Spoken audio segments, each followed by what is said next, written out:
Oh, nanti saya akan publish begitu saya punya kepentingan bisnis untuk mendapatkan exposure.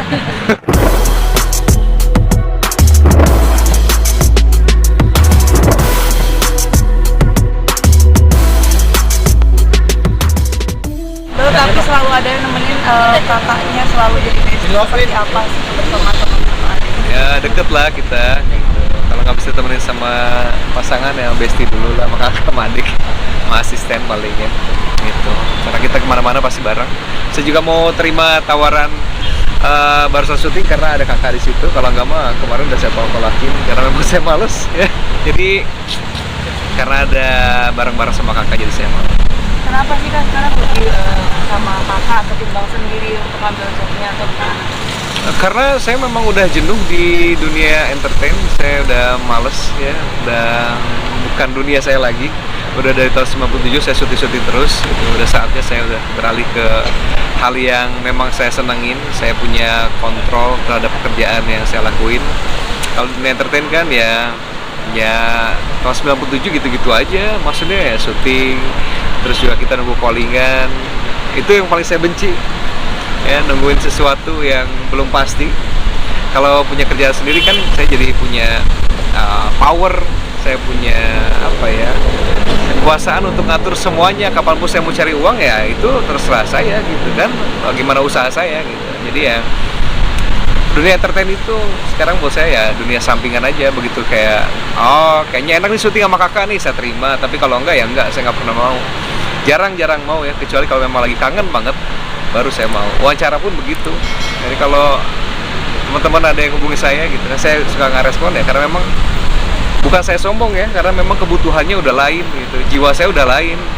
Bukan yang di medsos pun saya jarang posting yang bukan yang sengaja bikin konten gitu kan, enggak. Sekarang aja karena memang kebutuhan saya dipush oleh orang digital kreatornya untuk bikin konten karena memang harus memperkenalkan produk yang saya punya gitu kan. Jadi ya. Nah berarti kan ini kan usaha sama kakak, semuanya bareng-bareng sama keluarga gitu kan. Tapi dia masih sendirian yang emang belum kepikiran lagi kah atau gimana sih? Akunya sendirian. Ya. Ya kalau pastilah, kalau itu mah udah secara alamiah ya. Kucing aja harus ada pasangan. Udah deket belum? Apa? Udah deket sama siapa sekarang? Deket ya, deket sama kalian aja, lebih deket sekarang. Tapi masih tertutup ya ayah gitu kan, jadi untuk publish pasangan gitu kan, dari dulu kan memang kayak jalan. Oh, nanti saya akan publish begitu saya punya kepentingan bisnis untuk mendapatkan exposure. Saya untuk sementara belum lah, masih tetap menjadi diri saya sendiri. Dari zaman dulu juga nggak pernah mau terlalu gila-gila apa-apa wawancara gitu. Kak Indra lebih menjanjikan bisnis kayaknya nih, keuntungannya lebih banyak kan? Lebih punya kuasa aja sih sebenarnya, itu yang saya sukain. Kalau punya bisnis sendiri kita semua yang ngatur kapan kita mau bangun tidur, kapan kita mau tidur, jam berapa jam kita akan tidur gitu kan. Dengan keluarga juga saya punya banyak waktu karena semua pekerjaan bisa saya lakukan di rumah. Jadi ya lebih merdeka sekarang itu. Apakah mungkin tawaran dari dunia entertain di bawah penghasilan kamu selama menjalankan bisnis makanya agak memilah-milih atau seperti apa Kak?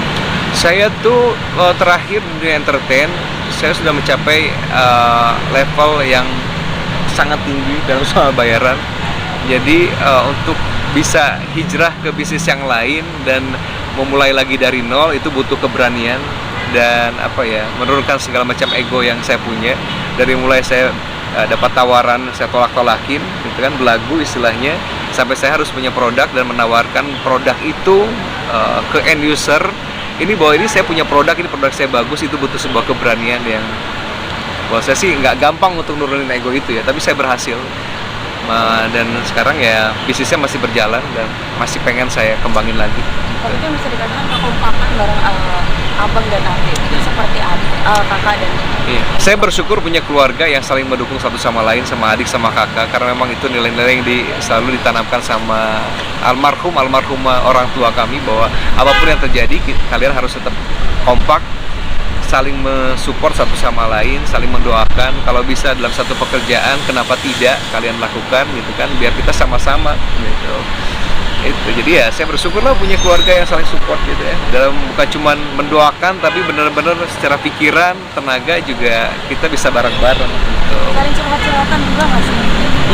Nggak pernah curhat, paling masalah kami bukan tipikal orang yang selalu mencurahkan apa yang kita pengen. Sebagai kakak adik pasti ada naluri yang kalau dia kenapa-napa kita bisa lihat gelagatnya tanpa harus menanyakan kenapa, ada apa ya gitu ya. Secara ya alami aja insting. Oh kalau dia lagi gini-gini, ayo kita liburan. Ayo saya punya bisnis nih. Ayo ikut yuk. Ini bisnis yang enak nih kita jalani nih. Kenapa kalau saya bisa ngajak orang lain, kenapa adik saya nggak saya ajak gitu. Jadi ya kayak gitu-gitulah, kita pasti lebih peka kalau kita sama adik sama kakak itu kan cara dari kecil kita bareng-bareng. Jadi nggak pernah curhat-curhat ABCD nggak. Jadi sesering apa sih kalian untuk jalan-jalan bareng? Hampir di setiap waktu luang itu kita selalu jalan bareng-bareng. Terakhir jalan bareng itu kemarin ke mall karena memang ponakan juga, kami memang bisnisnya di rumah sih ya, kebanyakan di rumah, jadi banyak waktu luang. Dan jadi ya momen jalan-jalannya juga sering gitu, paling sering sih ke mall. Kak Indra, kamu menanggapi sedikit pada senior kamu, selebriti yang mungkin udah lama nggak ada panggilan syuting, terus tiba-tiba tahu-tahu hidupnya maksudnya hidupnya jauh dari kata ini ya Kak, jauh dari kata mewah, bahkan ada yang harus jadi guru tanpa bayaran. Kamu menanggapinya seperti apa sih Kak?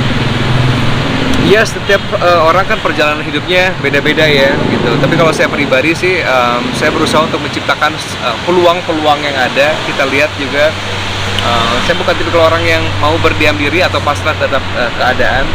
Itu kan saya keluar dari zona yang nyaman juga bukan sesuatu yang gampang. Tapi saya yakin bahwa kita dikasih kemampuan dan peluang yang sama gitu ya.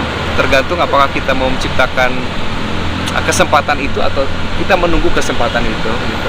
Jadi ya apalagi zaman media sosial, e-commerce kayak gitu kan banyak peluang yang bisa kita sebenarnya gelutin gitu tanpa harus mengeluarkan modal yang cukup banyak.